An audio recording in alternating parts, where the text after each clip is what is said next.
წარმოგიდგენთ პროექტს ეკონომისტის რადიო კომერსანტის.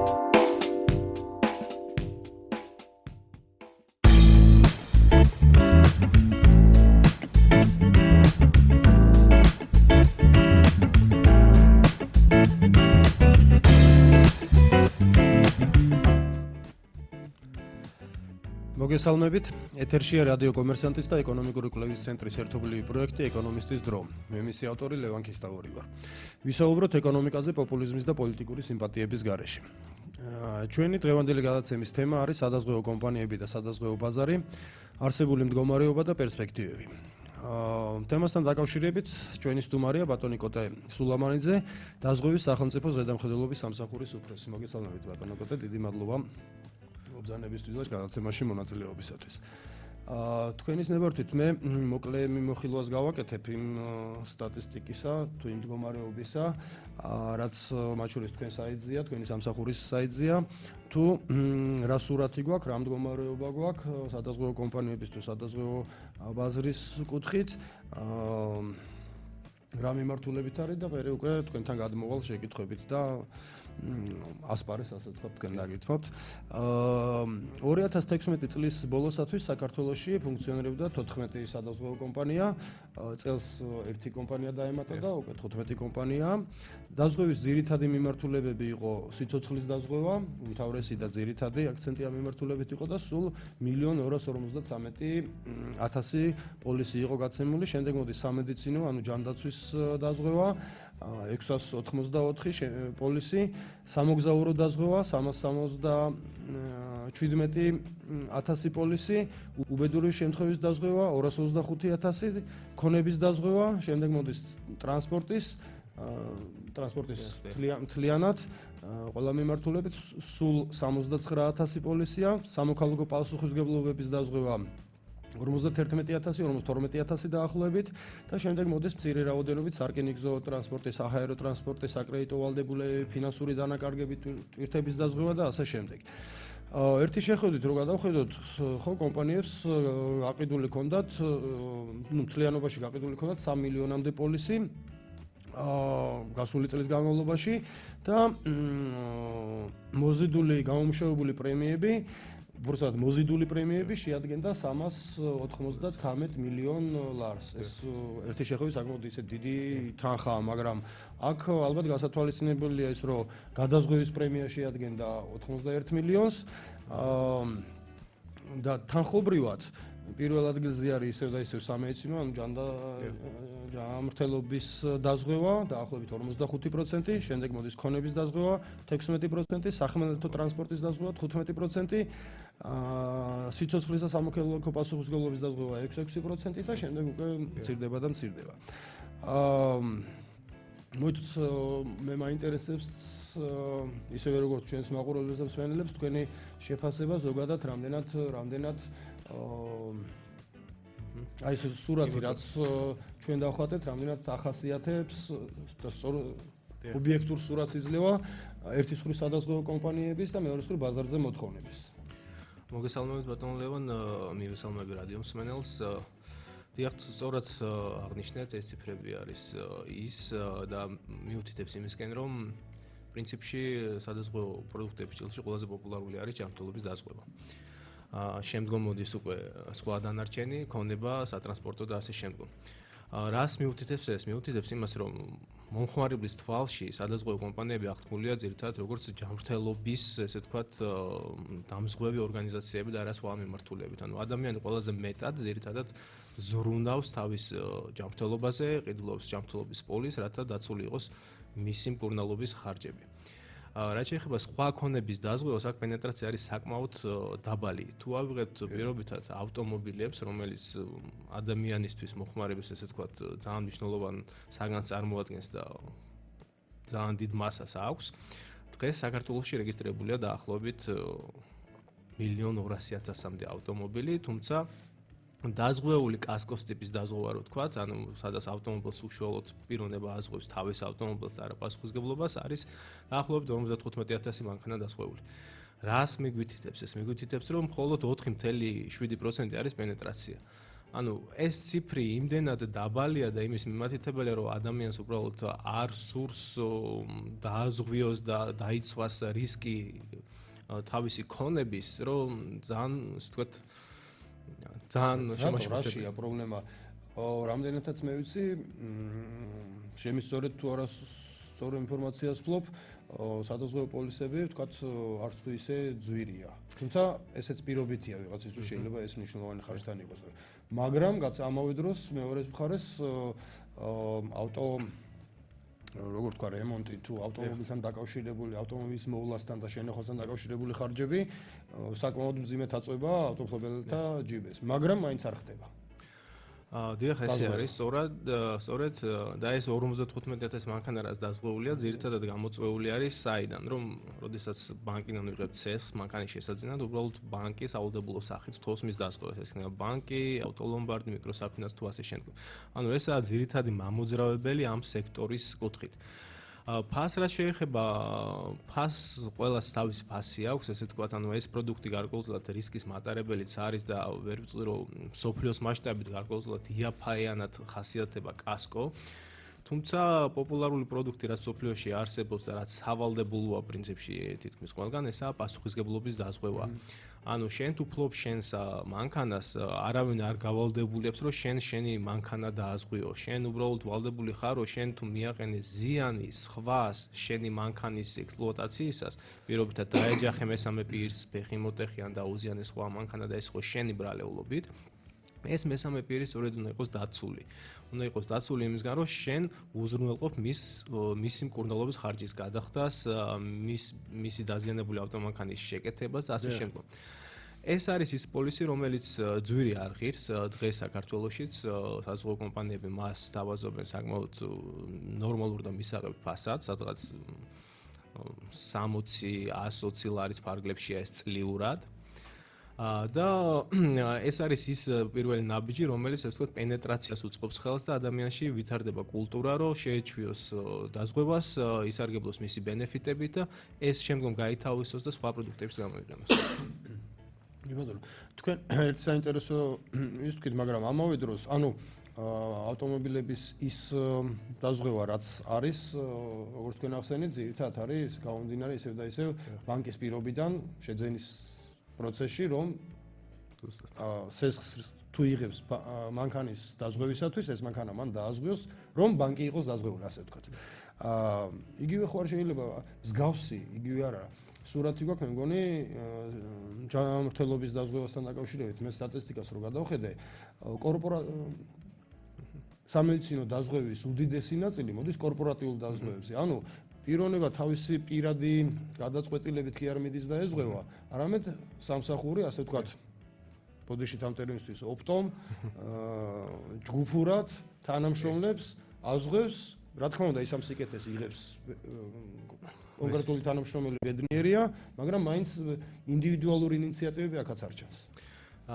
ძალიან სწორი, ესე ვთქვათ, დაჭერა ამ მომენტის, არ ვიცი, ალბათ ადამიანის თვისებაა, რომ უნდა რომ მასზე სხვა მიზრუნოს. ანუ ამ შემთხვევაში თუ ბანკი ზრუნავს, აიძულებს, რომ ავტომობილი დააზღვიოს, ეს მხოლოდ მასზე ზრუნვა არა, მოვით ბანკში აღებული სესხის დაფარვის უნარიანობაზე ზრუნვა არის. ანალოგიურად თანამშრომელზე ზრუნავს სამსახური, რომელიც კორპორატიულ დაზღვევას ხილობს შემთხვევებისთვის და ეს ყველაზე მარტივი გზა არის სადაზღვევო კომპანიებისთვის მივიდნენ მომხმარებელთან და მარტივად გაყიდონ პროდუქცია. სრულიად მართალი ხართ, მაგრამ ალბათ დროა და საჭიროა და აუცილებელი ეს ჩემი პერსონალური აზრია, რომ ჩვენ მივიდეთ იმ მომენტამდე, რომ საკუთარ თავზე ჩვენ ვიზრუნოთ. ბოდიშს მოგიხდით, ჩვენ ახლა სარეკლამო ჭრაზე გავდივართ, სულ ერთი წუთი და დავბრუნდებით. ბაზის ბანკი წარმოგიდგენს პროექტს ეკონომისტის დრო. თქვენ აკეთეთ საქმე და თქვენი რეკლამა ამდეთ პროფესიონალებს. რეკლამა რადიო კომერსანტზე. რადიო კომერსანტის სარეკლამო სამსახური 2-505-95-5. სიახლის სადაზღვევო ბაზარზე არტი დაზღვევისაგან. შეიძინე პაკეტი უდარდელი და გახდე სამმაგი დაზღვევის მფლობელი. ავტომობილის სახლის რემონტის და ჯანმრთელობის დაზღვევის პაკეტი ერთის ფასად. არტი ჯგუფი, როცა ფიქრობ, მხოლოდ კარგზე.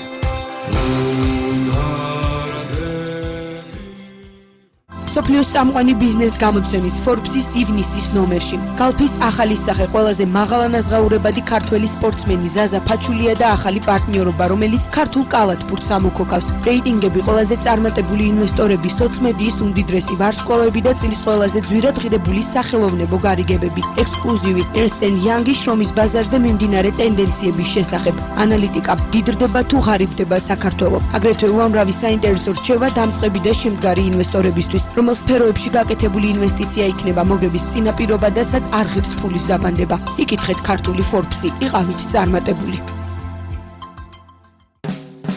შემოტვირთე App Store-დან რადიო თუნერ და უსმინე რადიო კომერსანტს iPhone-ის აპლიკაციით.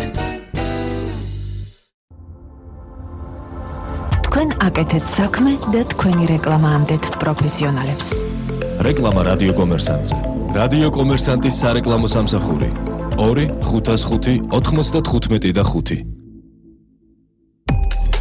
რადიო კომერსანტის და გარემოს დაცვითი ინფორმაციის და განათლების ცენტრის ერთობლივი რუბრიკა მწვანე ბიზნესი. მოусმინეთ ყოველ ორ შაბათს 11 საათსა და 15 წუთზე. რუბრიკა მწვანე ბიზნესი კომერსანტზე. ბაზის ბანკი წარმოგიდგენს პროექტ ეკონომისტის დრო.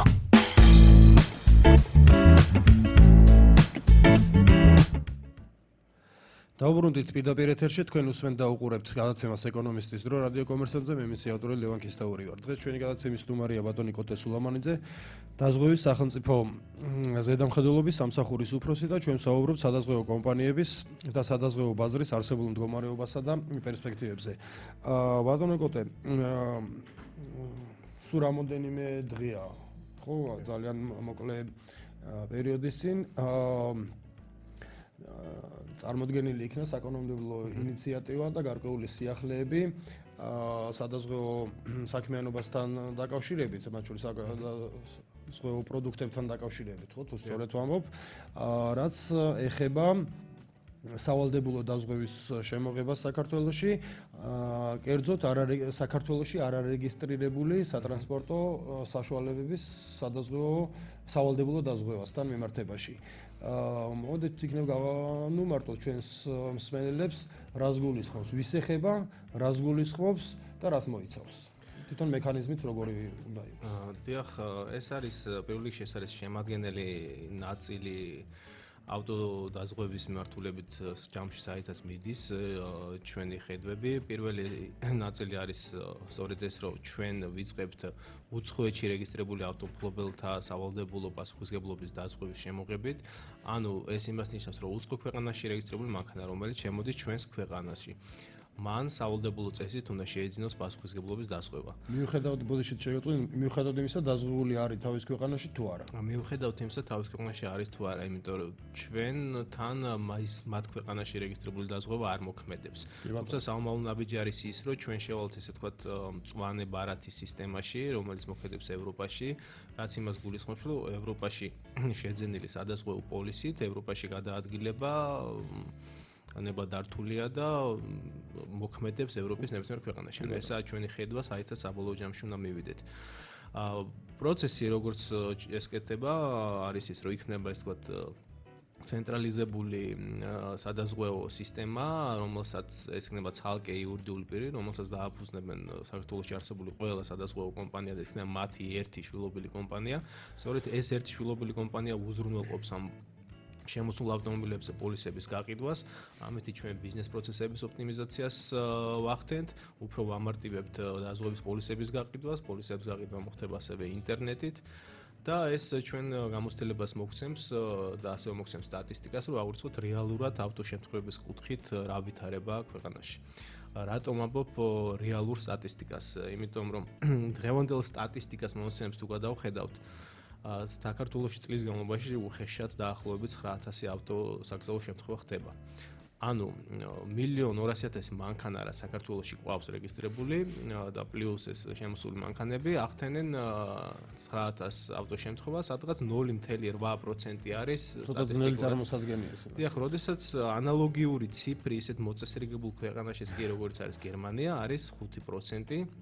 ეს მიგვითითებს ორ რამეზე, რომ ან ძალიან კარგი მძღოლები გვყავს, ან მეორე რომ უბრალოდ ავტოსაგზაო შემთხვევები მეტი ხდება, მაგრამ უბრალოდ მძღოლების მიერ არ ფიქსირდება ეს და ხდება მათ მიერ ამ თემის გადაჭრა ურთიერთშეთანხმებით.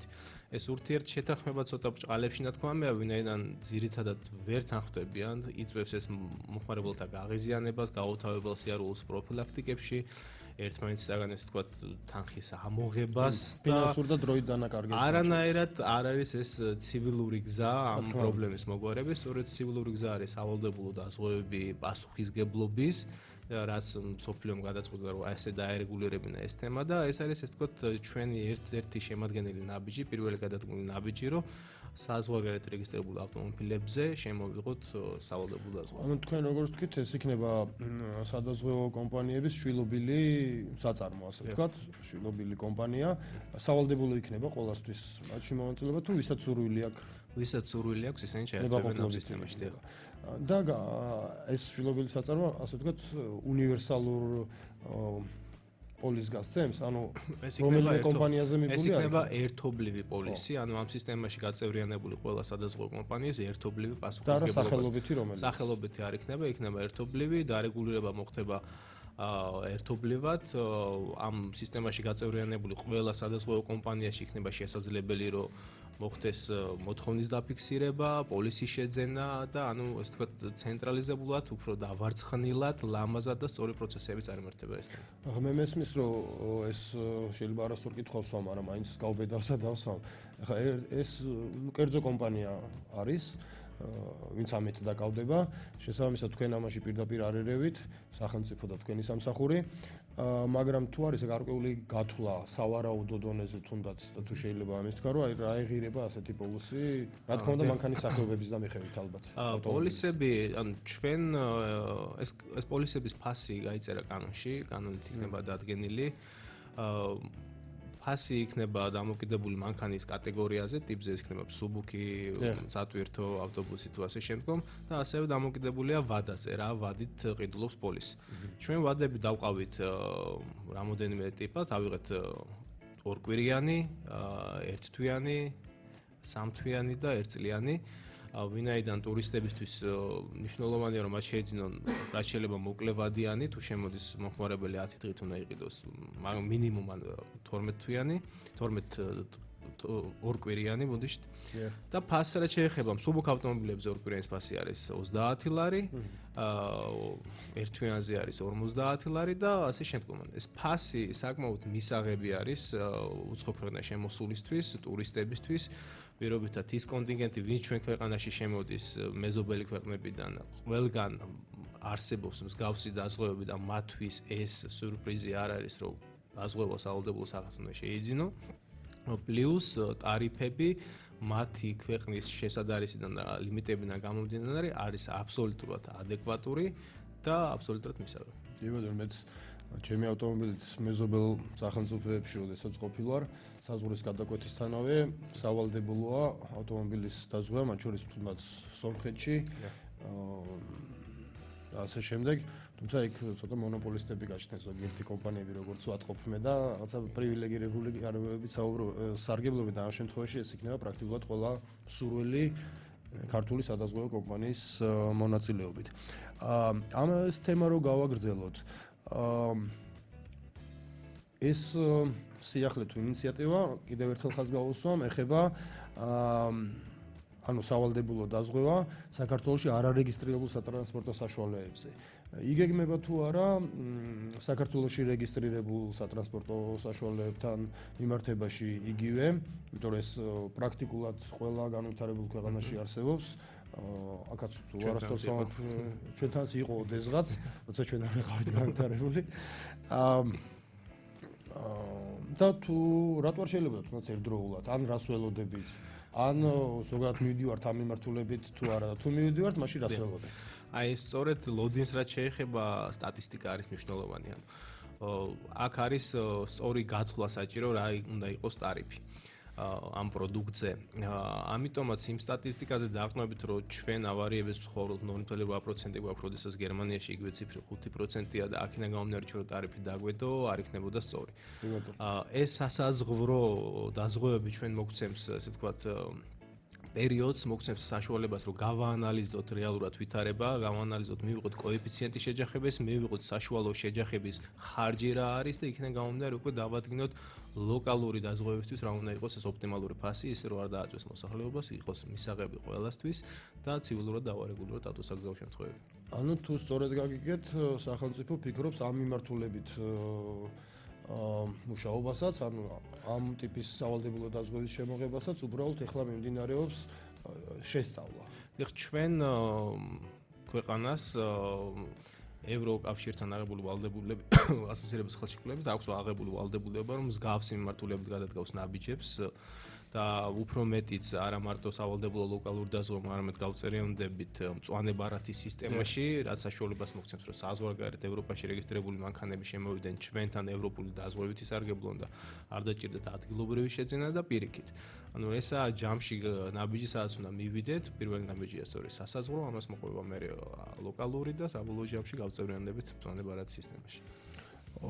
მაინც რომ ჩაგეძიოთ, თუ შეიძლება ამ ნაწილში, რომ როდიდან შეიძლება ვივარაუდოთ, ან როდიდან არის მოსალოდნელი, ან რამდენხანშია მოსალოდნელი, რომ საქართველოში რეგისტრირებულ ავტოტრანსპორტზეც, სატრანსპორტო საშუალებებზეც შემოღებული იქნა სავალდებულო, მოთხოვნილი იქნა სავალდებულო დაზღვევის. ჩვენ დღეს უკვე მუშაობთ მაგ მიმართულებით კანონ პროექტზე, მუშაობთ პროცესების აწყობაზე, როგორ უნდა იყოს, ანუ ეს მუშაობა უკვე დაწყებულია. რა ვთქვათ, გრძელვადიანი მოლოდინი უნდა გქონდეს, არა ჩვენ ვცდილობთ რომ ეს გავაკეთოთ რაც შეიძლება მალე და ამავდროულად გავაანალიზოთ ის შედეგები, რასაც მივიღებთ უკვე სასასრულთი. ანუ სადღაც საშუალოვადიან პერსპექტივაში, მოკლე და საშუალოვადიან პერსპექტივაში ეს უკვე უნდა შევიდეს ძალაში. გასაგებია.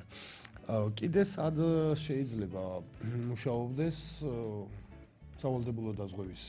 თუ არ ვწდები, ამ თქვენს ინიციატივაში არის კომპაქტურად გაანთავსებულ სავაჭრო ობიექტები თუ საზოგადოებრივი თავშეყრის ადგილები, აი ამასთან დაკავშირებით გისმენთ საინტერესოა.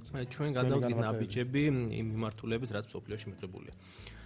ძალიან ცოტა ქვეყანაა, სადაც მსოფლიოში ხალხს აიძულებენ, რომ მან თავისი ქონება დააზღვიოს, თუმცა თითქმის ყველა ქვეყანაში არის სავალდებულო სახით, რომ მან დააზღვიოს თავისი პასუხისმგებლობა, რაც შეიძლება მიადგეს სხვას.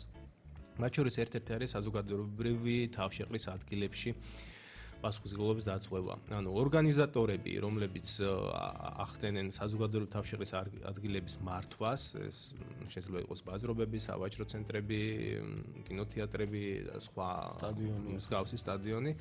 მათ მსოფლიოს მასშტაბით ევალდებულებად, თუ არ ევალდებულებად, პენეტრაცია იმდენად მაღალია, სადაც ნებაყოფლობითაც ხედულობენ, რომ თუ რაღაცა ამ ობიექტზე მოხდა, რაც გამოწვეული იყო მათი ბრალეულობით და ზიანი მიადგა იქ იმ ტერიტორიაზე მყოფ მოქალაქეს ჯანმრთელობის ზიანი, სიცოცხლის დაზიანება მოხდა თუ მოხდა დაზიანება მისი პირადი ქონების, დაცული არის თვითონ ეს ორგანიზატორი, რომ მას არ უჩივლონ და არ მოუწიოს სამსახიების გადახდა და ასევე დაცული არის მომხმარებელი, რომ რა ზიანიც მიადგა იმ თანხას აინასწავლებს. ეს არის ის ნაბიჯი, რომელიც ჩვენს ასევე გადავდგით, შემუშავებულია კანონი და უკვე გაგზავნილია პარლამენტში, რომლის მიხედვითაც ობიექტები, თავსაღებო თავშეყრის ობიექტების ორგანიზატორები იქნებიან ვალდებულები შეეძინონ მსგავსი ტიპის პასუხისმგებლობის დაზღვევა, ხოლო ობიექტების ნუსხას და კონკრეტულად ანუ რა პირობებით და რა ლიმიტებში შეიძლება იყოს ეს მათი პასუხისმგებლობა განსაზღვრული, მაგას უკვე შემდგომში დაადგენს მთავრობა. მსმენელისთვის რომ გასაგები იყოს, მაგალითად, აი ეს შემთხვევა, რაც უბრალოდ უბედურება თუ უბედური შემთხვევა, ბევრისთვის ალბათ ტრაგედიაც კი, რაც მოხდა მაგალითად ეგრეთ წოდებულ ბავშვთა სამყაროში განთავსებულ ოქროს ბირჟის кейსი შემთხვევა, ხო?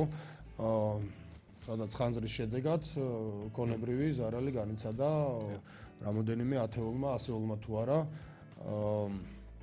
ჩვენმა თანამოქალაქეებმა. ანუ ეს რაც თქვენ ბრძანეთ, მოიცავს სწორედ ასეთ შემთხვევებს. მაგალითად, სწორედ ასეც მოიცავს. გარდა მაგისა, მე უბრალოდ არ მახსენდება შემთხვევა, რომ მასშტაბური ხანძრების დროს, რომელიც მოხდა ბაზრობებსა თუ სავაჭრო ცენტრებში, ამ მოვაჭრეებს ლეგიტიმურად თუ არალეგიტიმურად არ დაედანაშაულებინოთ ამ ბაზრობების ფლობელები და ორგანიზატორები. სახელმწიფო სხვადასხვა. ნუ სახელმწიფოს როლი, ანუ აქ მე რომ სამართლიანად თუ არა სამართლიანად, მაგრამ ფაქტია რომ ადანაშაულებენ მათ სახელმწიფოსგან მოლოდინი ჰქონდათ რომ აანაზღაურებდნენ მათ ზიანს და აქ არის სწორედ ეს დაზღვევის ინსტრუმენტი. ანუ სახელმწიფო დაზღვევას მართავს სოციალური რისკების, სახელმწიფო დაზღვევას იყენებს როგორც ინსტრუმენტ სოციალური რისკების ამართავად, მათ შორის ფინანსური რისკების ამართავად, რაც შეიძლება მიადგეს მოსახლეობას. სწორედ ესაა ის შემთხვევა, რომ ავაჭრო ცენტრ ბავშვთა სამყაროში მოხდარი ხანძრის შედეგად დაზარალებული 300-ზე მეტი მოვაჭრე მიიღებდა კომპენსაციას, იქ რო ყოფილიყო ადეკვატური დაზღვევა. თავისდროული, კი ბატონო. კიდე თუ არის რაიმე მიმართულები, სადაც საშუალო თუ გრძელვადია, ან თუნდაც სამომავლოდ სავალდებულო დაზღვევის მომენტი შეიძლება განხილული იქნას სახელმწიფოს მხრიდან. დღესდღეობით ეს არის ის, რასაც ჩვენ მუშაობთ და განხილვის კუთხე არის, მსოფლიო თვალსაზრისით თუ გადავხედავთ პოპულარული არის ეს თქვათ პროფესიული პასუხისმგებლობის დაზღვევა, ჩვენთან საქართველოში მოქმედებს პროფესიული პასუხისმგებლობის დაზღვევა ნოტარიუსებზე და ბუღალტრებზე, აუდიტორებზე, ესე ვთქვათ, მათ თუ რაიმე ცდომილება დაუშვეს თავიანთ საქმიანობაში, სადაზღვევო კომპანია აანაზღაურებს ზიანს, რაც მიადგა მესამე პირს. ხუთშაბათს მან თუ არ მეშლიო, სოფლიო პრაქტიკა ისნობს მაგ მიმართულებით ასევე სტომატოლოგების, ადვოკატების, ასე ვთქვათ, ინტელექტუალური არის ძალიან ფართო სია შეიძლება იყოს, ანუ ეს გამომდინარეობს იქიდან რა აწუხებს საზოგადოებას იმ ქვეყანაში. ექიმების თქვენ ახსენეთ არის ფართოდ მიღებული, არის ასევე ჟურნალისტებისაც, რომლებიც ხელწერტილში მიდიან, რამე არ მოვიდეთ ამათ. ნუ პირობითად საფრანგეთი რო ავიღოთ, ხო საფრანგეთში ძალიან ბევრი რაღაც აწუხებს საზოგადოებას და მათ შორის ესე დაზღვევას არის, რომ ცეკვის მასწავლებლის პასუხისმგებლობის დაზღვევა, თუ პირობითად რაღაც არასწორი ილეთი ასწავლა და დაუზიანა ხერხემალი ან ასე შემდგომ. დანიაში არის ძაღლის მეპატრონის პასუხისმგებლობა, ანუ თუ ძაღლმა პირობითად დაკმინა სხვა გამვლელი, ანუ პასუხისმგებლობა რო იყოს ანაზღაურდეს ზიანი და ასე შემდგომ. ასეთი ეგზოტიკურებიდან ალბათ ჯერ შორს ვართ ჩვენ. ნუ უნდა ვიყოთ ახლოს. რო განვიხილოთ. კი ბატონო. ერთ თემას მინდა ახლა შევეხო. მაგრამ რა არის სანამ ამ საკითხზე გადავიდოდი, რაც ჩემთვის არის საკმაოდ მნიშვნელოვანი და საინტერესოა ჩვენი მცენელებისათვის. ჩვენ სულ ვისაუბრეთ სავალდებულო დაზღვევაზე. ყურადღებით ისევ ჩვენს მე მგონი ის პოლიტიკა გავაგრძელეთ, რომ ვიღაცამ ჩვენზე იზრუნოს. და დაგვჭა გვერდზე ნებაყოფლობითი. ნებაყოფლობითი არ გულისხმობ მხოლოდ კლიენტის მხრიდან ამის მოთხოვნას, ამავდროულად გულისხმობ სადაზღვევო კომპანიების მხრიდან საინტერესო ადეკვატური მისაღები ფინანსურად თუ ფინანსობრივად პროდუქტების შეთავაზებას. აი ამ კუთხით იქნება საინტერესო თქვენი მოსაზრება თუ რა პროდუქტები არსებობს და მათი მრავალფეროვნება თუ მოსალოდნელი და კი ბატონო, მაგ კუთხით ნიშნულოვანი არის როგორ ყიდით პროდუქტს. ანუ პირველ რიგში დაზღვევა პროდუქტი არის როგორც ბიზნესი, არის პროდუქტი და როცა ყიდით პროდუქტს, უნდა იყოს სწორად მიწოდებული მომხმარებელისადმი ღირებულება რა არის ამაში. ანუ არ უნდა იყოს ეს ახმული, რომ რაღაცა გადასახადია და ვერ ვხდებით რას ვყიდულობთ. ანუ პირველ რიგში სწორი ღირებულების მიწოდება, სწორად ახსნა რას ვყიდულობთ, რაც გარკვეულწილად უკვე ხდება და თანდათანობით ეს ხალხშიც უკვე მარტივი ასახსნელი ხდება, ვინაიდან გვხვდებიან რა დაზღვევა და მეორე ეტაპი ეს არის, რომ ხელმისაწვდომობა იყოს მარტივი. ხელმისაწვდომობაში არ გულისხმობ მხოლოდ ფასს, არამედ მარტივად იყოს შესაძლებელი მისი შეძენა.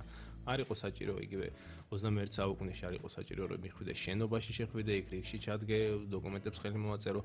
დაზღვევა არის ესეთი პროდუქტი, რომელიც გაგებდოთ ინტერნეტით შეიძლება ძალიან მარტივად, ამის მაგალითები არის ბევრ ქვეყანაში და ამ კუთხით თუ ჩვენ ღირებულებასთან ერთად მივაწვით ეს თქვა მარტივ გზებს და არხებს შეძენისას, პენეტრაცია ნებაყოფლობით დაზღვევის საკმაოდ გაიზრდება. მადლობთ ბატონო, ჩვენ ისე სარეკლამო ჭრა გვექნება და სულ ერთ წუთში დავუბრუნდებით. ბაზის ბანკი წარმოგიდგენს პროექტს ეკონომისტის დრო.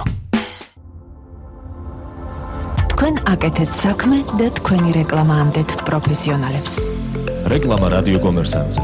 რადიო კომერსანტის სარეკლამო სამსახური 2 505 95 და 5.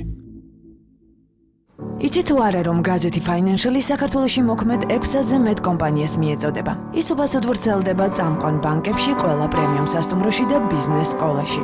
ბიზნეს და ინგლისურ ენოვან გამოცემებს შორის Financial-ს უმსხვილესი დისტრიბუციის ქსელი აქვს. Financial-ი საქართველოს ყველაზე მდიდარი აუდიტორია. რეკლამა Financial-ში 252 265. თქვენ იშოპინგეთ, ხოლო ავტომობილს ჩვენ გაგირეცხავთ. Wash and Drive ხავთარაძის ნომერ 1-ში, გუდვილის საბურთალოს ეზოში. ვიდრე თქვენ შოპინგობთ, ჩვენ გაგირეცხავთ ავტომობილს უმაღლესი ხარისხის რუსული წარმოების ხსნარებით და შამპუნით. Wash and Drive 24 საათიანი მომსახურება, ცვილის გაპრიალება და საბურავის წნევის შემოწმება დამატება. თქვენ იშოპინგეთ, ხოლო ავტომობილს ჩვენ გაგირეცხავთ. თქვენ აკეთეთ საქმე და თქვენი რეკლამა ამდეთ პროფესიონალებს. რეკლამა რადიო კომერსანტზე. რადიო კომერსანტის სარეკლამო სამსახური 2-595-95. ბაზის ბანკი წარმოგიდგენს პროექტს ეკონომისტის დრო.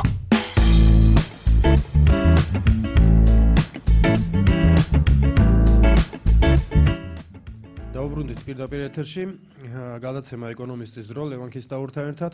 დღეს ჩვენი გადაცემის სტუმარია ბატონი კოტე სულამანიძე, დაზღვევის სახელმწიფო ზედამხედველობის სამსახურის უფროსი და ჩვენ ვსაუბრობთ სადაზღვევო კომპანიების და სადაზღვევო ბაზრის არსებულ მდგომარეობასა და პერსპექტივებზე.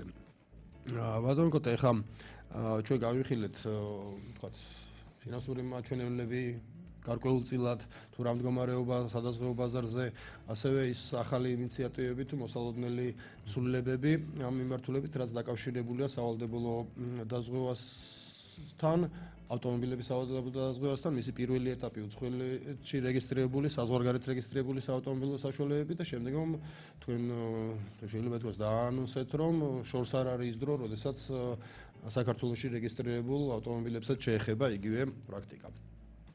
ასევე სხვა საკითხებზეც ვისაუბრეთ. ეხლა მე მინდა ერთ საკითხს შევეხო, რომელიც კავშირშია მათ შორის მომხმარებელთა, ამ სფეროს მომხმარებელთა უფლებების დაცვასთან და ეს გამომდინარეობს, ხო ჩვენ ხშირად გვესვის ხოლმე, რომ ბანკები, საბანკო ჰოლდინგები. მე მინდა იგივე საკითხი გადმოვიტანო ეხლა სადაზღვევო ჰოლდინგებთან ბწყარებში, ეს არ არის კლასიკური გეგმით სადაზღვევო ჰოლდინგები, თუმცა სადაზღვევო კომპანიების დიდი ნაწილი აფილირებული არიან ასე თუ ისე ერთის მხრივ საბანკო დაწესებულებებთან, კომერციულ ბანკებთან, მეორეს მხრივ კი პირველ რიგში, რასაც საზოგადოება აქცევს ყურადღებას, სამედიცინო სფეროს დაწესებულებებთან, კერძოდ საავადმყოფოებთან, კლინიკებთან, სააფთიაქო ქსელებთან და ასე შემდეგ.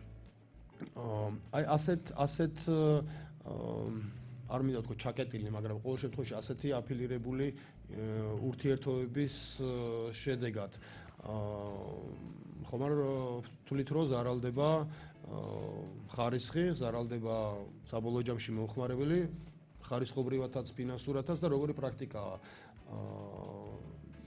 განვითარებულ ქვეყნებში ამ მიმართულებით. რაც შეეხება რეგულატორული თვალსაზრისით, როდესაც სადაზღვევო კომპანია ფლობს შვილობილ კომპანიას, ეს იქნება კლინიკა, ფარმაცევტული კომპანია თუ ასე შემდგომ. რეგულატორული თვალსაზრისით ეს აქტივი, რაც მათ გააჩნიათ, ჩვენთვის აღიქმება როგორც ნული. ანუ გინდ გქონიათ, გინდ არა, ჩვენ მათ უყენებთ ისეთი მოთხოვნების კოეფიციენტების კუთხით, რომ ეს მათ აქტივებს არ ზრდის, არ აძლევთ მათ უფლებას, რომ უფრო თქვა მეტი პოლისი გაყიდონ, უფრო მაღალი რისკი აიღონ თავიანთ თავზე. შესაბამისად, მათ ზედამხედველობის ჭრილში აქვთ ინტერესი, რომ ეს შვილობილი კომპანიები თავიანთი კომპანიიდან გაიტანონ. უნდა გაიტანონ, არ უნდა ხდებოდეს კონტროლი მათ მიერ უშუალოდ. ვინაიდან ეს მათ არაფერს არ აზრით, პირიქით ესე ვთქვათ. თუ გაიტანენ და გაყიდიან, გაიტანეს სხვაგან, შესაბამისად მათ რესურსი გაუჩნდებათ ფულადი, გაიზრდებათ ლიმიტები. სადაზღვევო საქმიანობის განხორციელების თვალსაზრისით, ასე ვთქვათ, ბალასტია.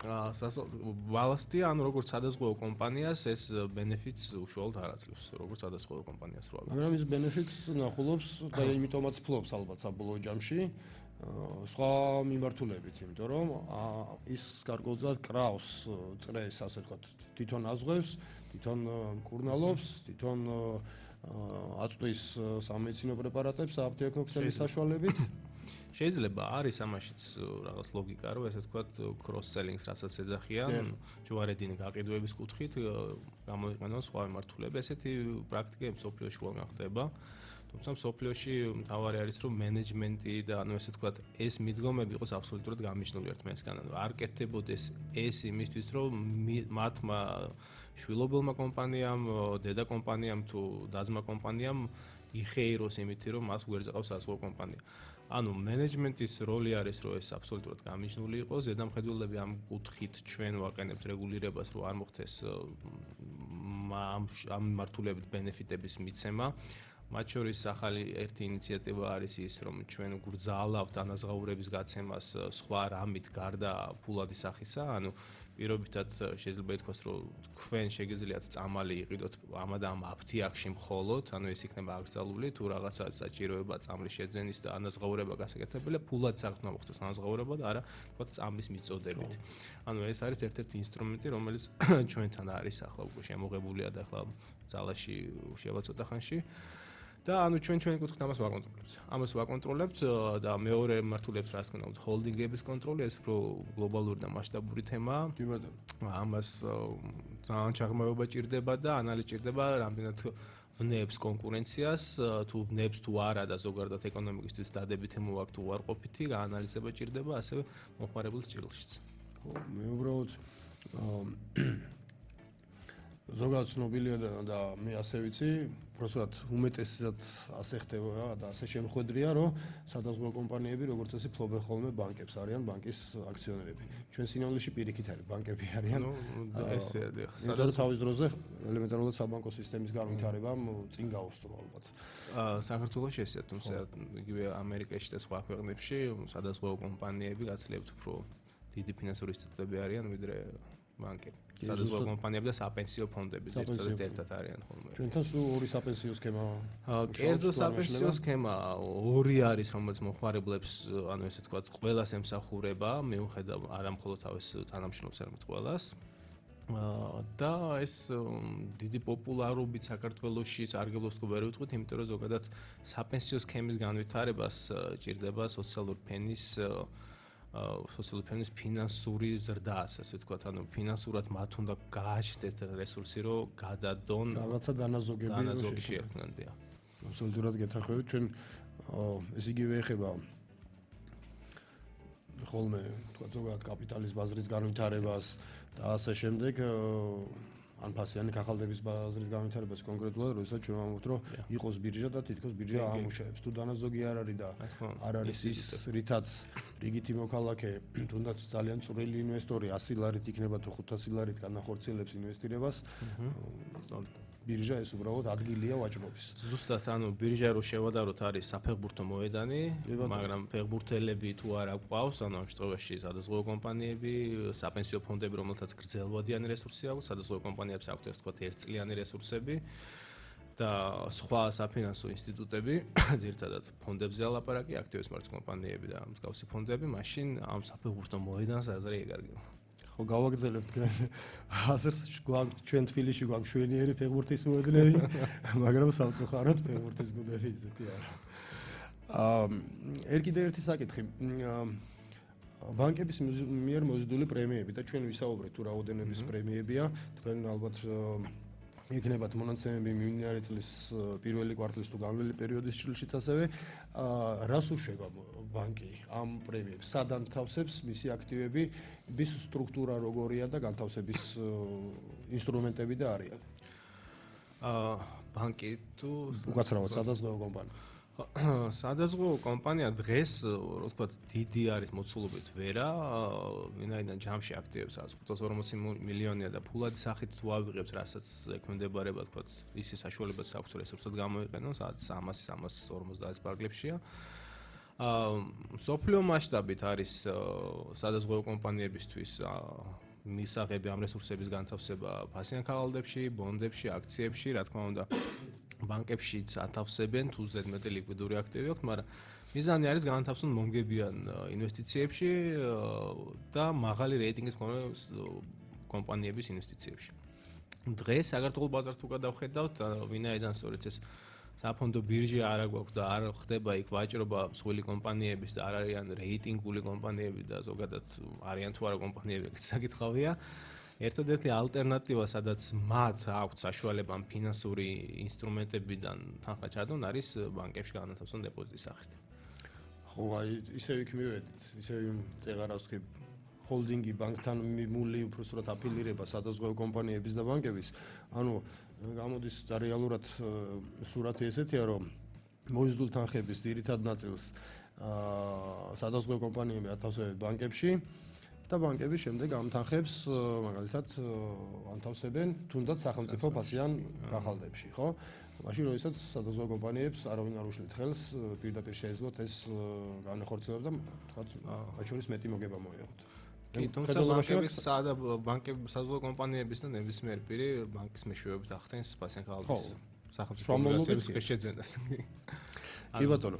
სპეცდეპოზიტარის როლსაც ამ შემთხვევაში ბანკი ასრულებს და კასტადიან ბანკს რაც. ახლა ჩვენ მაინც ყველა საუბარი იქითკენ წავიდა, რომ თუ როგორ იზიდავს და მოზიდულ პრემიებზე ქონდა ძირითადი აქცენტი გაატანილი და ანაზღაურებები სადაზღვევო კომპანიების მხრიდან.